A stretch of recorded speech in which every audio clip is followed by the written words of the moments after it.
the driving force behind this and really founded it, decided he wouldn't turn himself into a billionaire like Facebook and other brigades, but gave it to the world. And Wikipedia, like all things in life, has good and bad, but basically it's got mechanisms to try and make the good dominate, and we all make our own assessments on how effective that's been, and we're going to hear more about it tonight. And I'd ask you to welcome our two speakers and decide which way to talk first.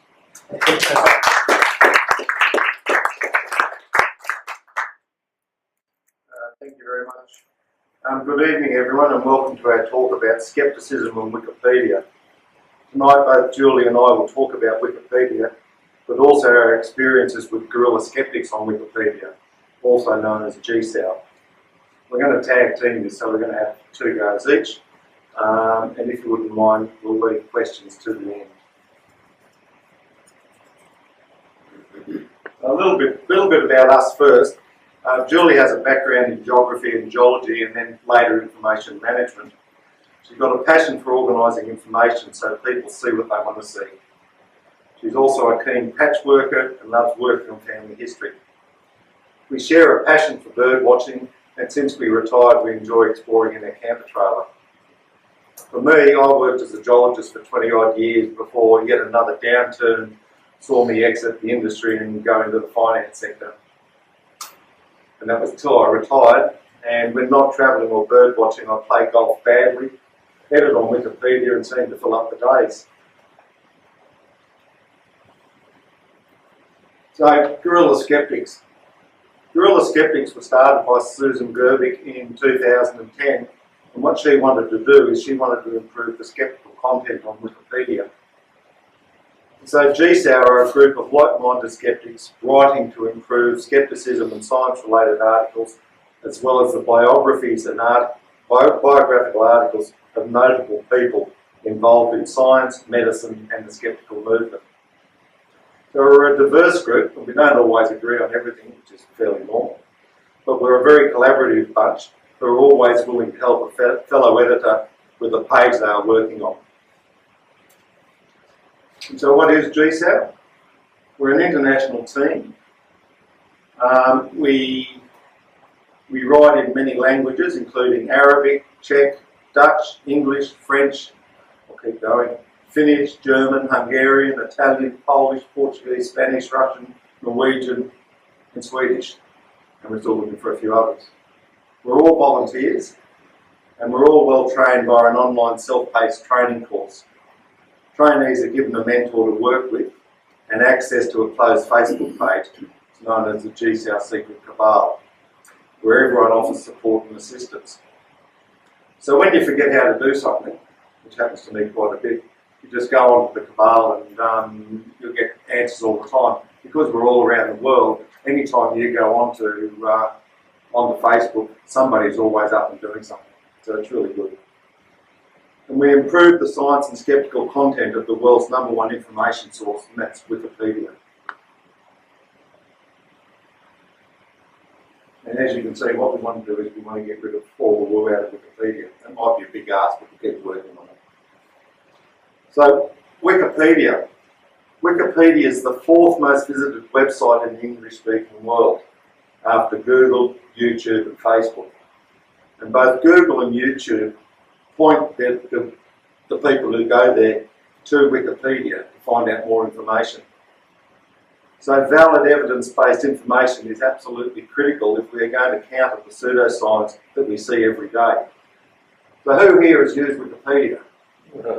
Everyone's used Wikipedia. I mean, of course you do. You come up with Google and the first thing you see is a Wikipedia article next to it. So who of you have read an article and you said, oh, that's not quite right, there seems to be something wrong in that? Well, that's not surprising either, is it? Sometimes downright wrong. But that's what GSOW does. What we're trying to do is make pages encyclopedic as possible and get rid of all the errors and have well-referenced, well-cited information on there. That's our goal. Some things you may not know about Wikipedia, some of you have used it may, but the content must be free of copyright restrictions. And it's got to be free of contentious material about living people. Articles must fit into Wikipedia's policies, including being verifiable against published reliable sources. Generally, it's got to be secondary sources, not primary sources. So articles must exclude editors' opinions and beliefs and unreviewed or suspect research. And I mean, you can put it on there, but very quickly it gets taken off, which is one of the really good things about Wikipedia. Journalists use Wikipedia. And so GSAO editors have seen concrete examples of stories quoting our Wikipedia material. So it's important that Wikipedia articles contain that valid, evidence-based, well-cited information, as this results in more balanced reports from journalists. So I'll give you a bit of an example of one of the ones that we know. So this is about, this page here is about a person called Tyler Henry, who was a medium in Los Angeles. It's a US example, but we clearly know where the term came from, and so we can actually track it through. Susan Gerbic, who founded GSAO, really doesn't like psychics, really doesn't like them. And she's termed them brief vampires. Right? And you can see up here, she's actually mentioned on the page, and she's mentioned that the word brief vampires is there. But we can argue that really we don't have good secondary sources about brief vampires. So what's happened is we've got Stephen Novella from Skeptics Guide talking about brief vampires, and David Gorski speaking about brief vampires as well. So now what we've got is we've got good secondary sources using the term brief vampires. Now with this page here, because Susan's in the criticism part of the page, she did no work on this page at all. And she didn't do that because she didn't want to have a conflict of interest. So if you had a look at it, USA Today did an article on Tyler Henry, and there he is. There it is, the term brief vampire. We know they've gone to Wikipedia to get their information. The really good thing about this is too is they've got the truly terrible television award. So anything with the psychic getting that is probably good news. So Wikipedia is important. It's important firstly to ensure that subjects have reliable, well-referenced information. So someone who is trying to find information gets a fair picture, plus they've got good references to follow on with. It's useful even for students who can't directly quote Wikipedia, because if you've got good references, they can actually go to the reference part and actually get a bit of a leg in and then do what they need to do. And secondly, we know that journalists use Wikipedia. So it's really important that we have good factual information rather than bullshit that they can use. And we want to make it easy for them to write an article within their timeline. So what about Wikipedia's position on fringe material? In the scientific side, articles must reflect current mainstream scientific consensus. But they do require fair representation of significant alternatives to the scientific orthodoxy. That doesn't include saying pseudoscience has come off natural news or the like. So it's got to be scientific. And it has strong rules and guidelines.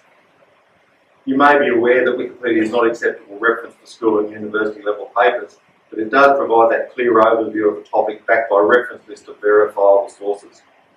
It's also important to know that Wikipedia is not about balance. So you know, the both sides of the vaccine debate deserve equal time rubbish, not with Wikipedia.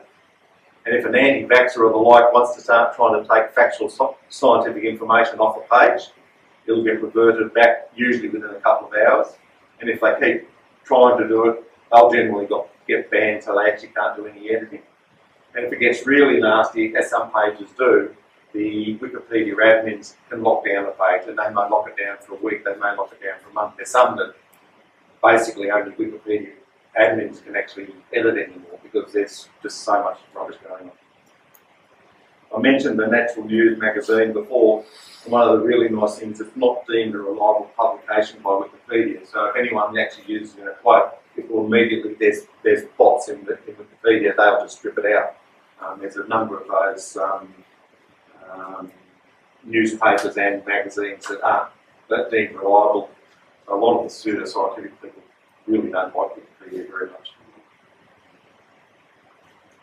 So, These are some articles, Australian examples, done by GSouth, not by Julie or myself. The first one there is the Northern Rivers vaccination supporters. I'm sure most of you know of them and Heidi Robinson. I recently did an update on the page. I need to do some more. And I've given Heidi an open invitation to use it whenever she wants. If she supplies the info, we'll just put it into the page. They do such great work, and if we can support them, we will. It's one of the main reasons that I do this. You know, I do it to support people, and I hopefully it'll make a difference.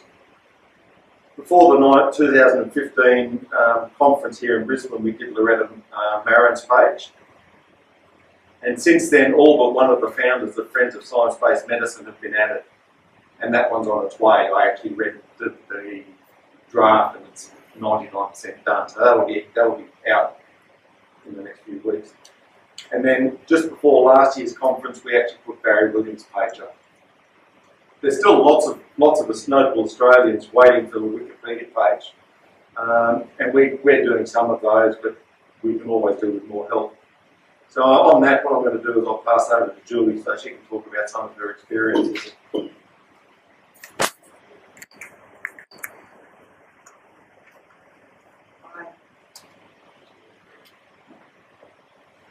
Harald and I met Susan Jervik at the Australian Skeptics conference here in Brisbane in 2015 and were convinced to join the group. I don't think either of us knew what we were going to get out of it. I never expected to be a Wikipedia editor, but here I am.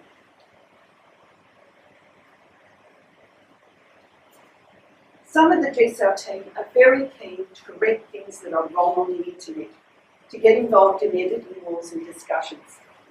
I prefer to fly more under the radar.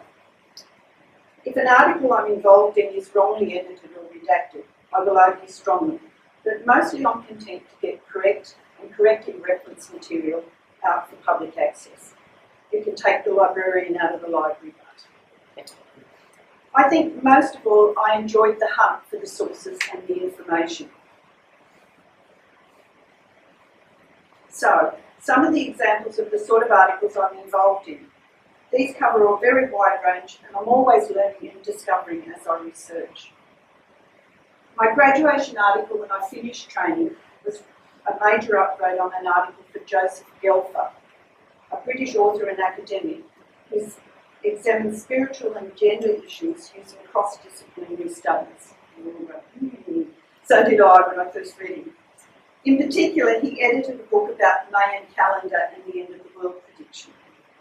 He wasn't the type of subject I would normally have been attracted to, but he opened up the world of masculinity studies amongst other things. And William Langston. William Langston was on the GSouth to-do list, and I found his story fascinating. He was helping research into Parkinson's disease. He and some colleagues isolated the neurotoxic contaminant, which was causing Parkinson's-like symptoms in a number of heroin users, and was able to go on and use that information to further research.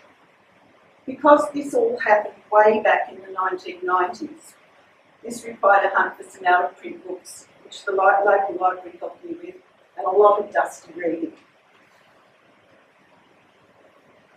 The page for Nessa Carey, the British molecular biologist, was begun by another GSouth member in England, who had met Nessa at QED, the big Skeptics conference in Britain. When life got too busy for her to finish it in a reasonable time, she looked for assistance within our group, and I finished what she'd started. And I'd never heard of epigenetics before I started the page. When I finished this one, it was suggested that I propose it for a Did You Know? These are tags that appear on the front page of Wikipedia for 24 hours to entice people to read articles. And Nessa Carey was a Did You Know on the 12th of March in 2017. This is another way to get factual information about our subjects, and the process involving editors and admins within Wikipedia was a great learning experience for me.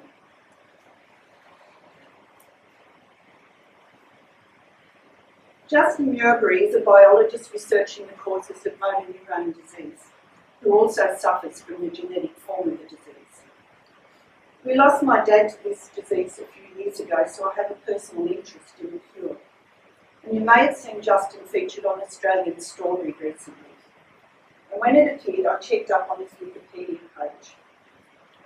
When I found Justin's page, it was a poorly written stub. Really just some basic and poorly presented facts I suspect were written by his daughter. Another no-no according to Wikipedia rules. And you can see that the page had been tagged with those problems. So I updated the page and now keep it current as he fights the disease and as he and his team are working towards a cure. In 2016, we decided to attend the New Zealand Skeptics conference in Queenstown instead of going to the Australian conference, which we'd done for a few years. Susan Jerby, the founder of GSAL, was invited to speak, so it was a good opportunity to go and support her. Looking at the program, we discovered that although all the foreign speakers had Wikipedia pages, none of the home talent had a page. So Harald and I set to work and we were able to write pages for Mark Bryan, who was a vet encouraging research in rural practice, Andrew Digby, a biologist and astrophysicist in a previous life, working with the endangered kakapo birds, and Tanya Lynham, an inspiring science teacher. We also wrote pages for Mark Hanna, a consumer advocate and science communicator who is very active in New Zealand. But unfortunately, as we suspected, he didn't qualify under Wikipedia's strict notability rules, and the page was deleted on the second day of the conference. So we got it there, but it didn't last. Several other speakers at the conference did not qualify for pages at all, despite all our efforts. The notability rules are instrumental in keeping Wikipedia worthwhile and reliable. You can't just write a page for your granny. They must have reliable and valid second-party citations. We became very familiar with New Zealand newspapers and websites as we researched these. Catherine Lowe, in the centre there, was talking about an organisation she's part of, so we changed tack and tried to write a page for the organisation instead, but to no avail. This talk has prompted me to look now to see if anything more has been published, and I've added it to my to-do list.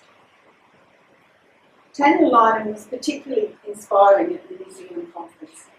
She shared some of her teaching best practices and brought in some equipment that smoked and bubbled and made foam and ash all over the table at the conference.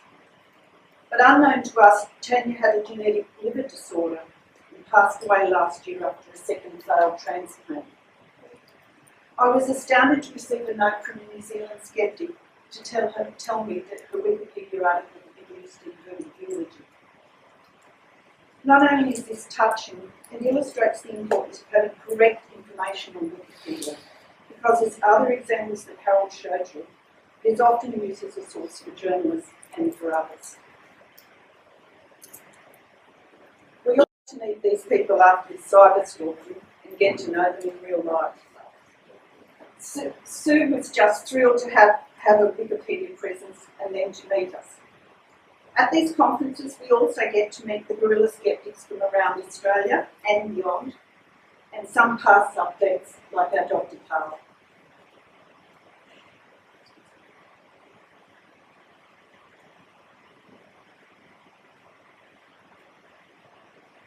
Another task I set myself is to ensure that those scientists and medical experts at the top of the Australia Day Honours list have appropriate pages.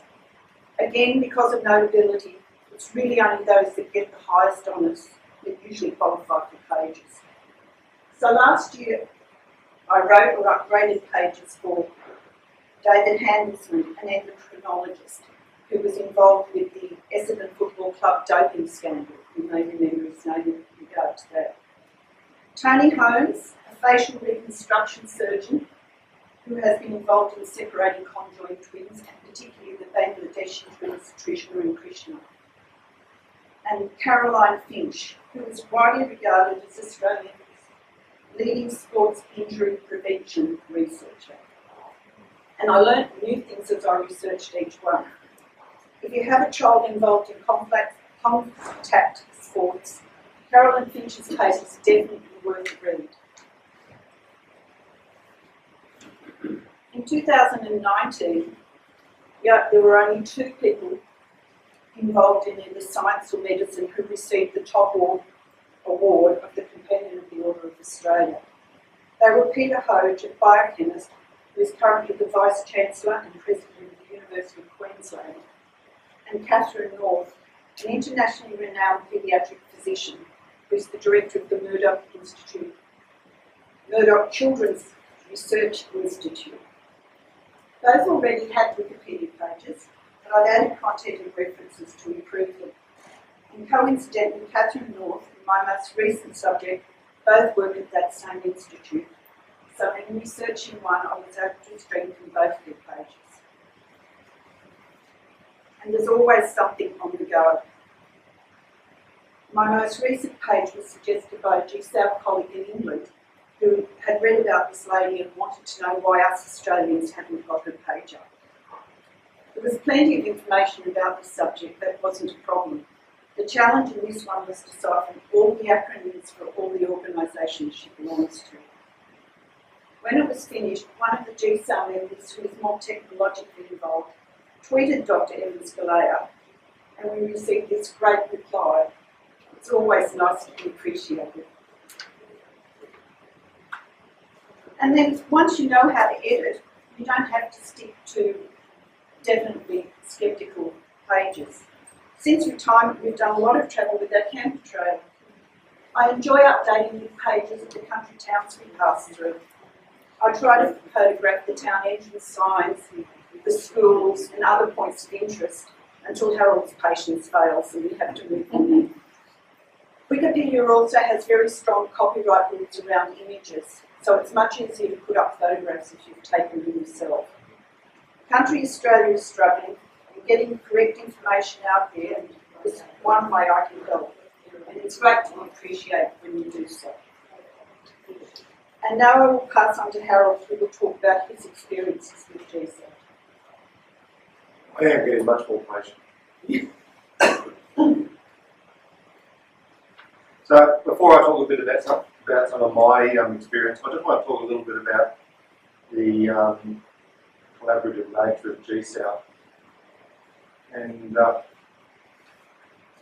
some people may have seen this. It's called, it's not necessarily what you would think of normal skepticism, but it's disinformation and it needs to be fixed.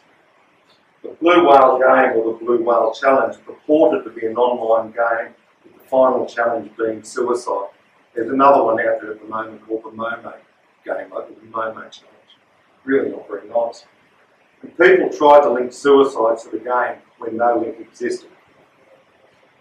With a supposed link like that, you can imagine there was quite a bit of chatter about it, and the page on Wikipedia was receiving a lot of page views. However, this page was originally full of errors and poorly cited material. It looks really good. There's lots and lots of references, but it's just not very good stuff. So there's a guy called Stuart Jones in Victoria started to improve the page, but he was running into time constraints, so he asked for assistance, and this was given by Ruth in London. And a week later, we had a well-cited page that accurately reflected the current situation. So what we're seeing here is this is called the lead. So a lead on a Wikipedia page is supposed to be a summary of the page. So what happened is that lead became quite a bit smaller. So you can see there's only factual information remained in the lead. And the guys were concerned about some pushback and reversion of the information, but not much did happen, because what had happened is we got a well-cited page with good, accurate information.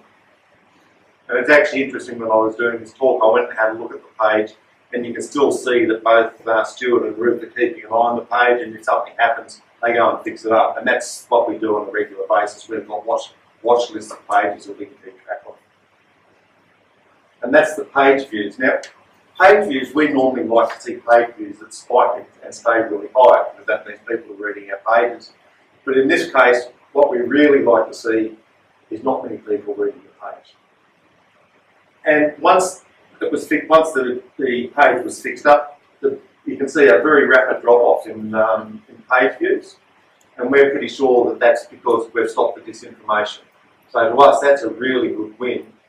And this sort of collaboration in GSAO goes on all the time. It might be a simple edit, it might be finding additional sources, it could be helping complete a page. And personally, I'm really grateful for the assistance I've received when I've been updating and writing pages. It's just great to go onto the Cabal. If you've got a question, somebody will come back to you really quickly with help. And that's one of the really good things about the collaborative nature of GSAO. So some of my experiences with GSAO. I heard Paul Offit speak at one of the national conventions, and I bought his book, Do You Believe in Magic? The Sense and Nonsense of Alternative Medicine. I think it was the Melbourne conference, but don't quote me on that. And at GSAO we have a list of what we call backward edits. Backward edits are just small changes needed on a page. And so what we had for Paul Offit is that they wanted the book, Do You Believe in Magic, put onto the page. So as part of my training with GSAO, I updated the page to include the book. That was in 2015, and that paragraph essentially remains intact today. But again, it was interesting working on this page, looking at this talk and looking at the page. I noticed the citation needed tag was on the page. So it's, if you've got a fact and there's no reference to it, it will tag the citation needed. I contacted Susan. Susan contacted Paul Offit because Paul Offit is a really big supporter of Skeptics, and we had it fixed within 24 hours. Really excellent. I mean, I really enjoyed working on the page. Look, he's a real hero in fighting pseudoscience in medicine, and he keeps doing it. They keep attacking him, and he just keeps on doing it. He's a really, really impressive guy. And I heard Creswell Eastman talking on Conversations with Richard Pfeiffer. I think Julie and myself were travelling somewhere and it came up on a Sunday afternoon. And it was absolutely fascinating. He's an endocrinologist and a leading expert on iodine deficiencies. And my mother was a doctor and she was brought up in China. So understanding the devastation of iodine deficiency as I was researching this page, as described by Cres, I was able to understand my mother's obsession about having iodized salt when I was growing up. In the conversation, he was dubbed the man who saved 1 million brains. And it was through his work in getting iodine supplements into difficult areas of China. You've seen all the Himalayan salt. Himalayan salt does not have any iodine in it. They're really useful, and so you've got cretinism and goiter. It's terrible. The thing is, it was a real pleasure doing that page for Chris, and he's found it really useful in directing queries. So if he gets a query about some of his work, he says, just go and have a look at my Wikipedia page because all of my major works are in there, so it's easy for him to do it. And I've had the pleasure of meeting Chris and chatting over a coffee, and he's a really amazing guy. He's late 70s now, and he's still working and going flat out. Nearly died in China, nearly died in Solomon Islands, and he keeps on going. He's looking at iodine deficiency in pregnant women. And what he says about the reduction in intelligence for those people with iodine deficiencies are quite scary. I'm not going to talk about it now, but if I want to talk about it after, it's really quite interesting. So, sort of old knowledge and new knowledge. Julie mentioned that we have a list of pages that we want to do work on, and I selected the cryotherapy page. And cryotherapy is the use of cold in medical therapy. I didn't know much about it or the use of ice or cold before looking at the page, but I know a whole lot more about it now. It's one of our most viewed pages. I did that a few years ago now, and it's had a lot of attention, a lot of edits again, and I've had a look at it, mostly good. Some of them aren't so good, but it's still a fairly reasonable page. And that's normal. Having that change of a page and having people do continue editing on pages is not unusual. One of our team has also recently translated it into Spanish, so that happens regularly as well. We're getting a page written in English, and then we'll go into Dutch or Spanish, and we'll get Dutch pages that come into English and vice versa. I plan to do a bit more work on ice-related pages, but that's a bit challenging as a layman. As I said, I trained as a geologist and became interested in geology in the 60s, and that's about the time that continental drift plate tectonics was becoming fully accepted in the geological world, and it's an area that's always interested me. I was having a look at the history of geology page, and I really didn't like how they dealt with it there. There's a couple of people who I thought were, sort of fairly instrumental in some of that research that weren't mentioned. So I did quite a bit of work in updating that page, and ended up, once I did that page, there's a couple of other pages I ended up doing as well. For me, I took a fair amount of time with it, but in the overall scheme of things, it was fairly minor editing on the page. The one thing I did learn, that even if it's on Wikipedia, if you take a piece from one page and put it onto another, you either better rewrite it in your own words, or you better properly cite it. So it doesn't matter where the information comes from, everything on Wikipedia has to be well cited. So I got a little slap on the wrist about that and had to go and do a bit of fixing. That's a learning process, so that's what we'll do. So mixing a bit of science with a passion. In 2016, the much anticipated The Australian Bird Guide was released. It's a CSIRO publishing book, and it's a great resource. In the birding community, it's almost university liked, and Julie herself loved it.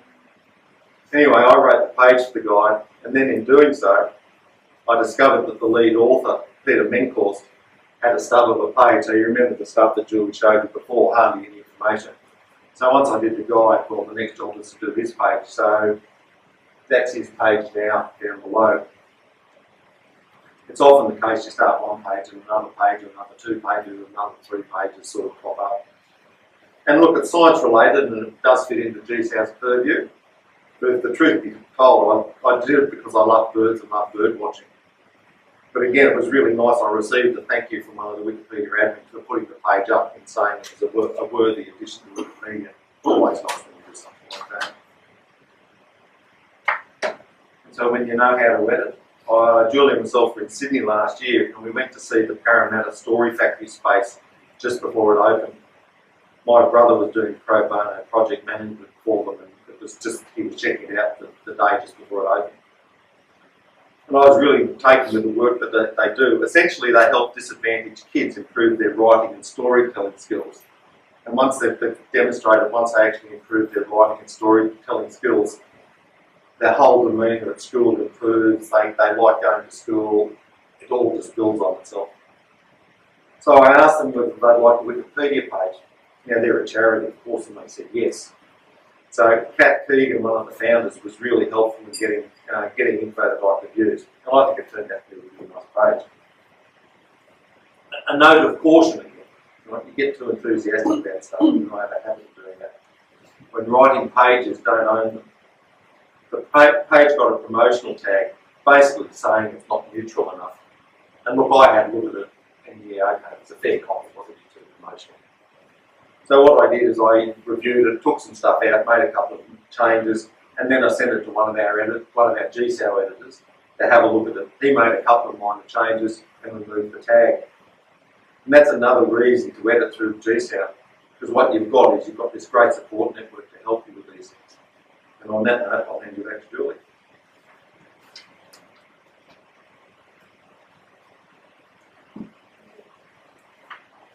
So, other things that we do beside creating whole pages, there's a lot of minor improvements that we make.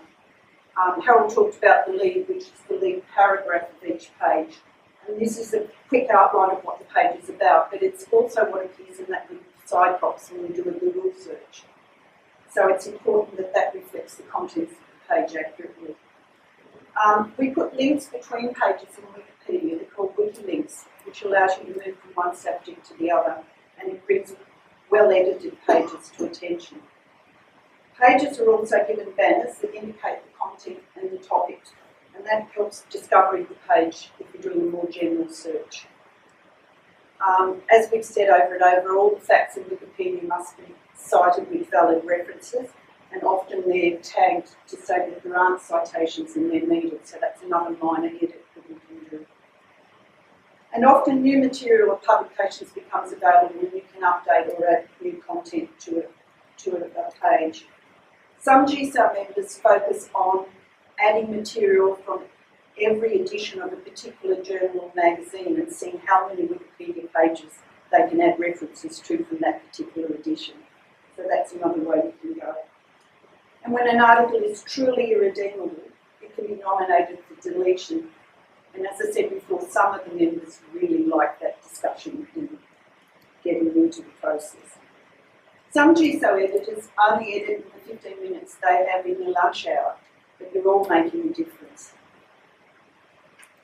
So, while we've shown you the enjoyment, the knowledge and the camaraderie we get from GSO, is it really making a difference in the real world? GSO was started in 2010 by Susan Jerby, who was a powerhouse of inspiration. Now the figures on this slide are from last Monday, so they're a week old. We have 147 editors currently working in a long list of languages, which you can see there. And I know that a Finnish editor graduated from her training last month, because she actually published her graduation article while she was visiting us. There are currently another 63 editors in training. The total page numbers are all of those pages that our group has created from scratch, from stubs, or done major updates for. And as you can see from those figures, we are being read and hopefully making a difference. So why should we do this? Working with GSO gives us a sense of accomplishment. Too many times you leave a Skeptics conference or a workshop and you're all fired up and enthusiastic and you think, I really need to do something. But then life takes over and suddenly you're back at the next annual conference. This way you can make a significant contribution that fits into your lifestyle and your time demands. And working with the group certainly reduces your frustration both with the process and with all those people that are wrong on the internet. Anyone can edit Wikipedia, and it has an excellent help GSAL. The GSAL training is self-paced and step-by-step, always with someone to answer your questions. It's very easy to get stuck into Wikipedia rules and guidelines. Over the years, the training has been tailored to make sure you're progressing with the most useful knowledge at the right time and the right tips and tricks as you need them. And it's the support of the group that gets you through when your writing is stuck, or when another editor questions your page and sticks a too promotional label on it, or worse, when an editor decides to revert all that you've just written. The group shares new coding and templates and ways of doing things, and we get to celebrate everybody's successes. And when you're doing talks like this, they help you to pull it together. So some thanks for part of that group. So, if you would like to join the group of Skeptics on Wikipedia, come and speak to us, email the team, or check out the website. There are brochures and stickers on the table if you're interested. Thanks for listening, and I'll open it for questions.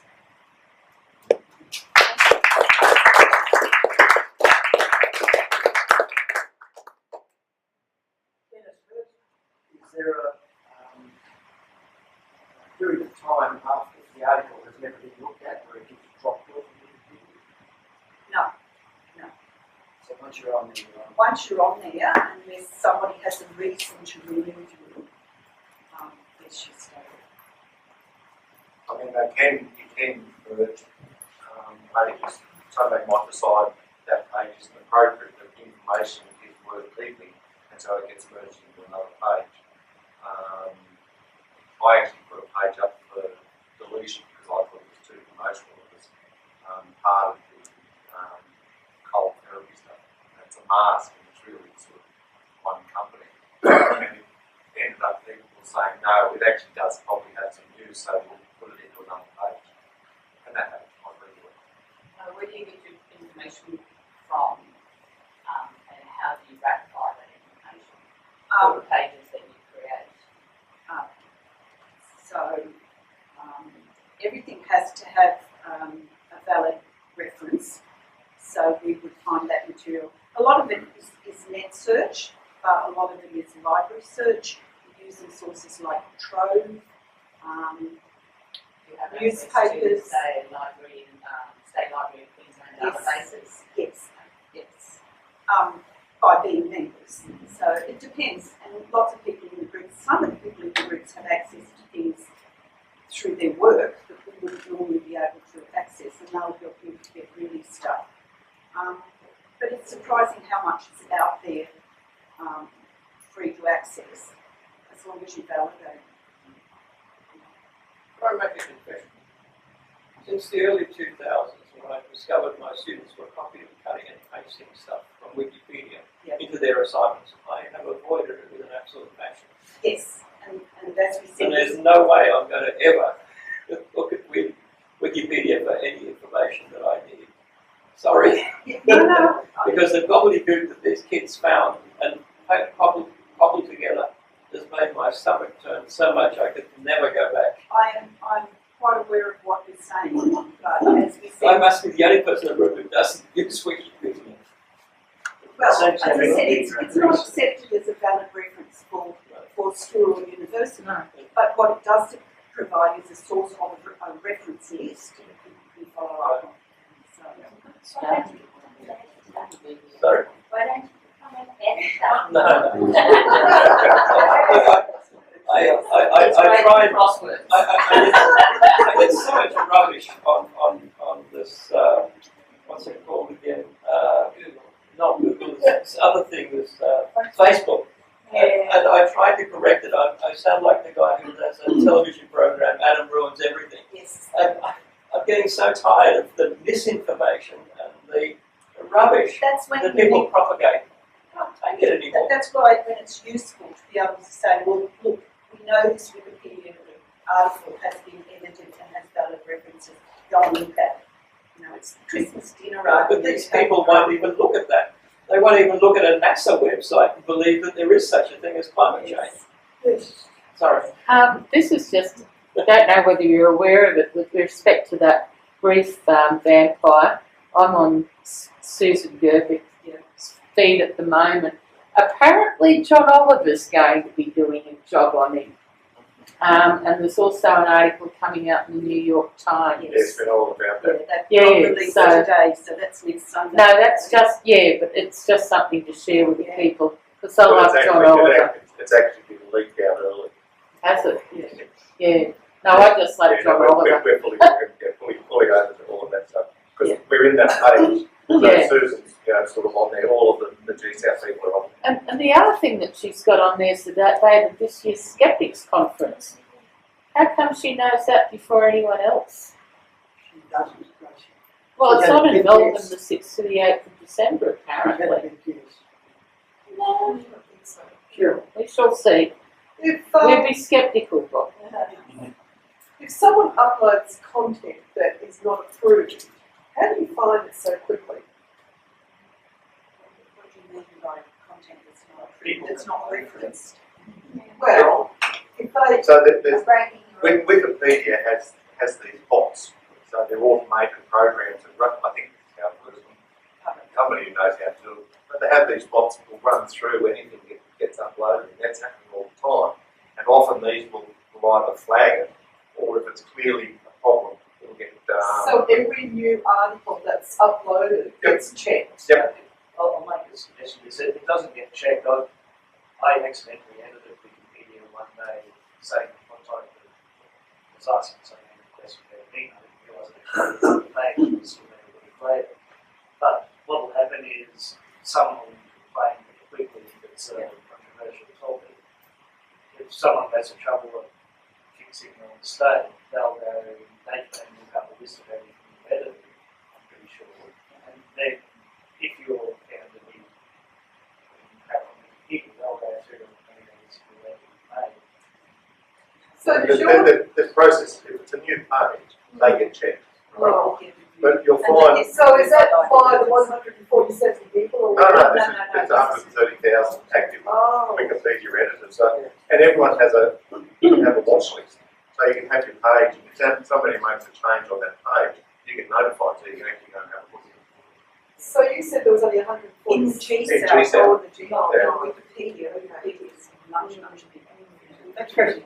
And there are, groups, interest groups of various kinds.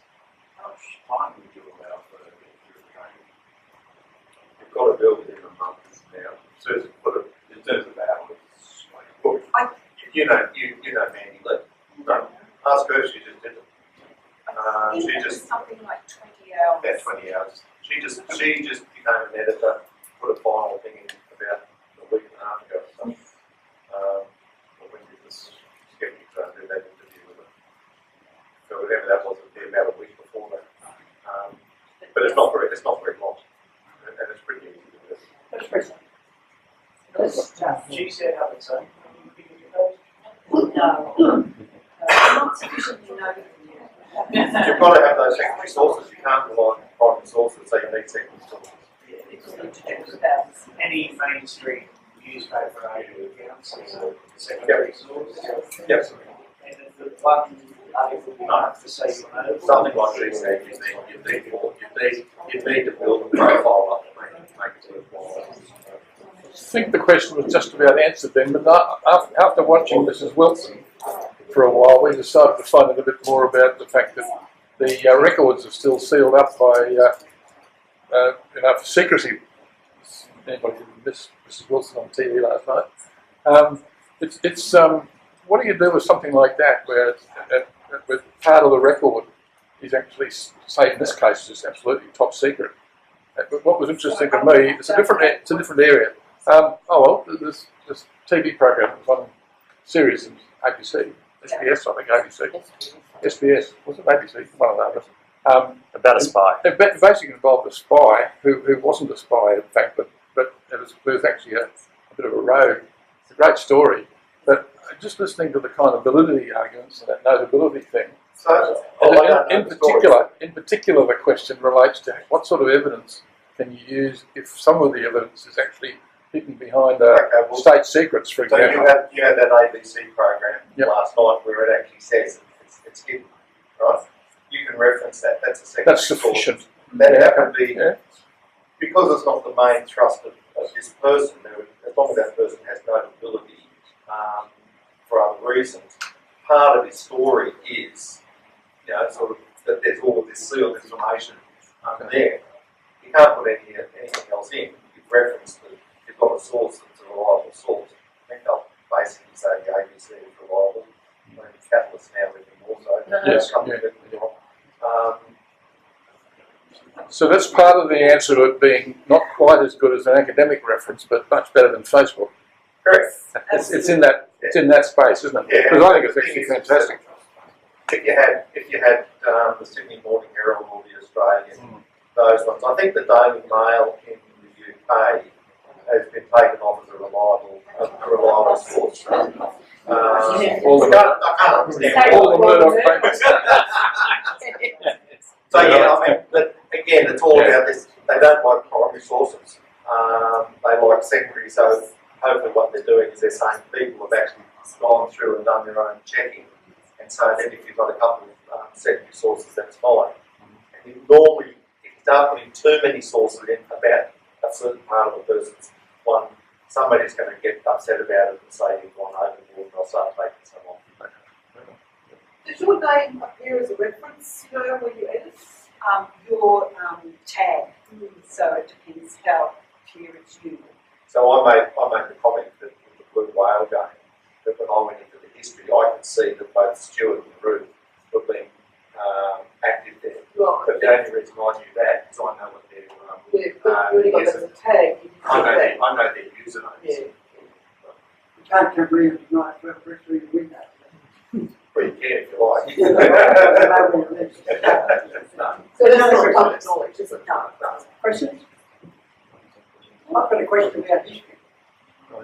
How can you resolve problems where there is only opinion? Like, there's so much of history, like the intent of a general, why he did or didn't do something, the intent of a king, same story. How can you resolve that satisfactorily? I think it's quite easy. Don't feel that? No, because the thing is it comes back down to you need a reference. So if it's an opinion, somebody said, I think such and such in history did this for this reason, and that's their opinion, you can actually reference it as this person's opinion of this is this. This is the reference. That's where you found it. There you go. That's where you got the information, and You would trust that person with an opinion was a known historian Yeah. who had a degree that you could refer to. But you can see my point that, well, only 300 years ago, you could be taken as a suspect. We're Oh, in a position to assess it. But we're never going to know that, no matter how many good resources. And that's my point, that Wikipedia has a great deal of this stuff. It's just someone's opinion. so tell me how that's different to the Encyclopedia Britannica. It's not. There you go. It's exactly the same. Even if it's only yesterday, it's still someone's opinion. Yeah, sure. That one was so reason. It's all about valid arguments too. It's all about valid arguments and truth. Like, is there a good arguments, Yes. supporting this opinion or not? Yes. See, science has sort of got a self-correcting mechanism, but many other academic areas, they'd like to have it, but they don't have it. But see, then you see Wikipedia, the way they will deal with history, and the way they will deal with science, it rules it. And they need to. So, I mean, basically, most of the stuff we've been talking about tonight is really about science, from the science area. Yes. And so the notability of academics, there's some very clear guidelines how you determine that their notability. If somebody gets one of the top AO honours, that will be sufficient notability. There's a whole range of stuff that gives you an idea. If there's something we want to put up there, can we email it to you? Just put that yourself. No, I don't have 5 time. minutes worth. Any other questions? Yeah, there is, if you want to. Just be aware that Julie and myself are going away for 5 months in 2 weeks. She'll be taking a lot of photos of a lot of country towns in Australia.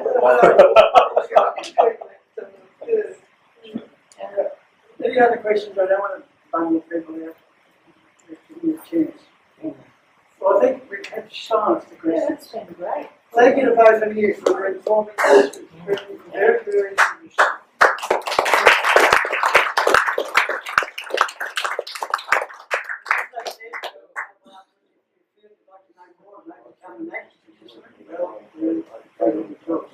There's a couple of short notices here.